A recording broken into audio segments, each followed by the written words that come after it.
Have a blessed day, brethren. Welcome to the Temple Mount Church of All Nations in Kampala, Uganda, built by the people and for the people, known as Kakande Ministries, headed by Prophet Samuel Kakande. Come, visit Kakande Ministries, let Prophet Kakande prophesy your life, and it will never be the same again.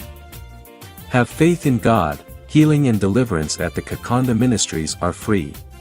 If you love Jesus, consider to subscribe, and click the bell button so that you will notify for more healing, prophecy, deliverance and miracles that happened at the Kakande Ministries. See this small clip about our brother from Nigeria. What really happened? The Lord knows your situation.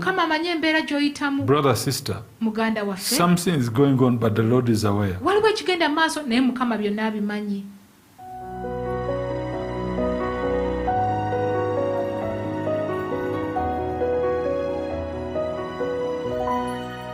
Before the man of God is Apostle God's Love Okon from Nigeria. Apostle God's Love Okon of Nigeria. He wants to be delivered, get more anointing and a financial breakthrough.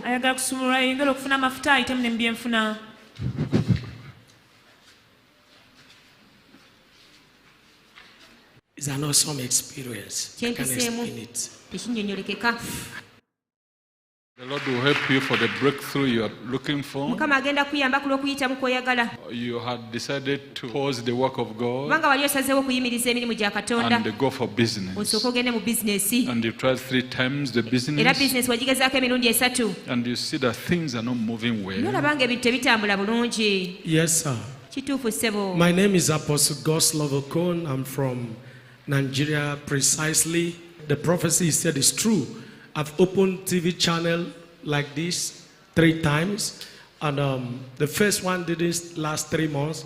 The second channel didn't last 3 months. I opened Eternity Television, the last one. It didn't last 2 months again. And since then, I made up my mind, any more that come, I should push it into business, which by His grace, I try to acquire lands and hotels. Musajja wa Katonda kyoyogedde ekituufu nnyo. Mpitibwa Apostle God's Love Okon va Nigeria. Kyoyogedde ekituufu nnyo kubanga ngezezaako bizinesi naye nga mu kusooka nasooka nenzigulawo emikutu gya TV. Omukutu ogwasooka gwe naggulawo tegwaweza na myezi 3 ne guggalwawo. Nenzigulawo omukutu omulala ogwo tegwaweza na myezi 3 nagwo ne guggalwawo. Nenzigulawo omukutu omulala guyitibwa Eternity tegwaweza na myezi 2 ne guggalwawo. Ne ngamba bino kambiveemu kanzire mu bizinesi ngezeeko eby'amataka n'eziwooteeri. Kyoyogedde ekituufu nnyo musajja wa Katonda. There is a woman you see in the dream. Yes, Papa. Really strange and surprises you.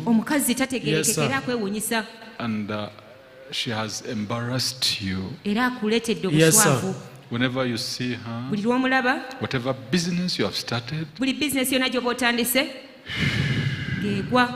Papa, what you are saying is true. This has been the major problem I have.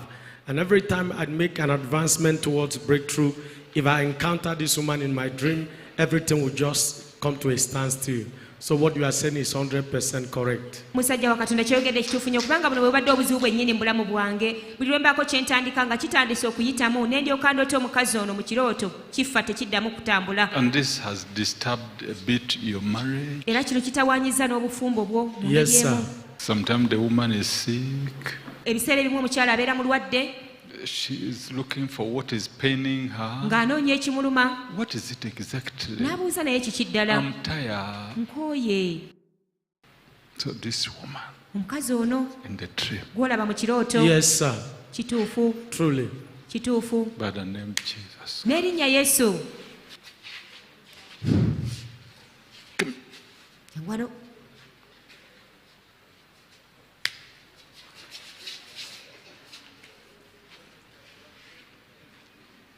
Come.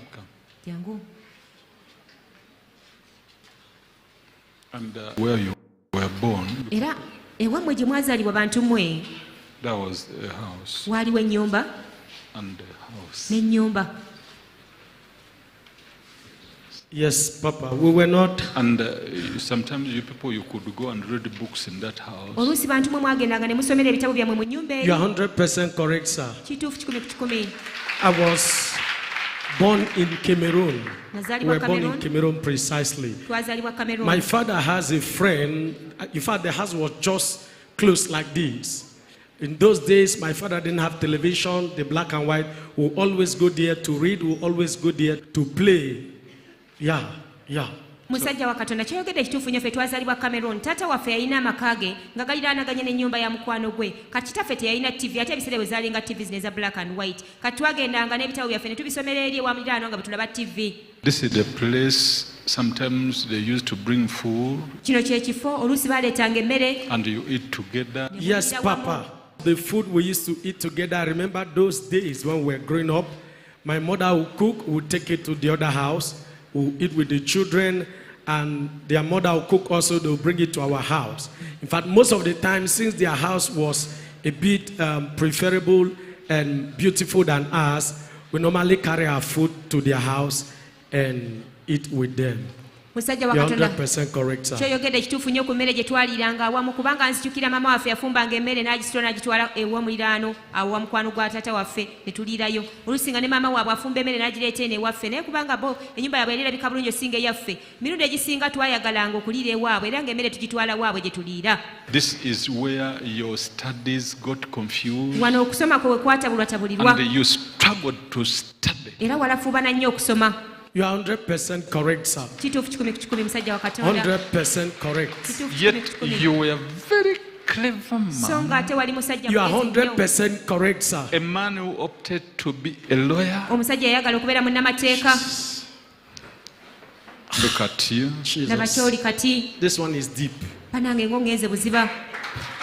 My desire as I was growing up was to be a lawyer. That was my desire and that was my dream. But along the line, I was so brilliant in school, but along the line, I can't figure out what happened.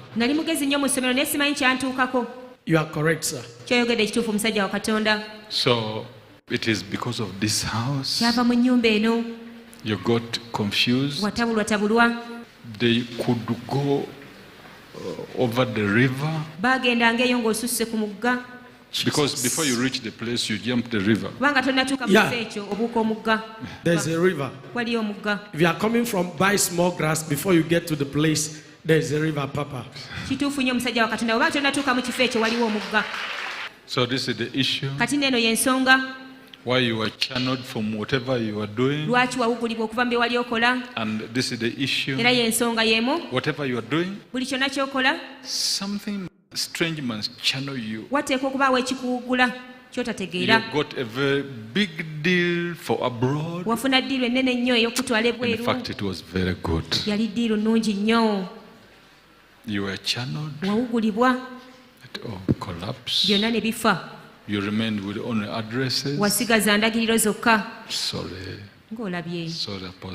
Sorry, Apostle. Papa, what you said is very true. Very true. By the grace of God, in 2007, I was to preach in 7 countries in Europe. I preached in Germany, I preached in Spain, I preached in Italy. Just agent, one of my sons that used to do my paper, just for him to get to the immigration and then just online and book a date for appointment, whereby I have appointment with the embassy. Instead of him booking visa appointment, he went and booked passport problem. We got to the embassy at VI in Lagos. I was mad. In fact, I just forgave him recently because since then, I've not traveled to Europe. Olw'ekisa kya Katonda mu 2007 nali wakubuulira njiri mawanga agawerako mu Europe, mbuulire mu Germany, mu Spain, mu Italy, naye waliwo agent yali akola ku mpapula zange, yagenda mu immigration, mu kifo ky'okubookinga appointment ya visa, yabookinga nti nyina obuzibu ne passport bwe neetaaga okutereeza, bwe twatuuka ku embassy e Lagos nawulira ng'omutwe gwange gutabuka. N'akamusonyiwa juuzaawo, kubanga olw'ekyo kye yakola saasobola genda mu Europe.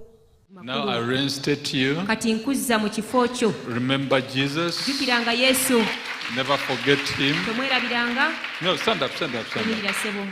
No, don't worry, your ministry will shine again. Teweraliikira obuweereza bwo bugenda kwakaayakana nate. What is it, sir? Kiki ate ssebo? When you also encounter a higher grace, you only feel it. You can't explain. Come, visit Kakande Ministries, let Prophet Kakande prophesy your life, and it will never be the same again. Have faith in God. Healing and deliverance at the Kakande Ministries are free.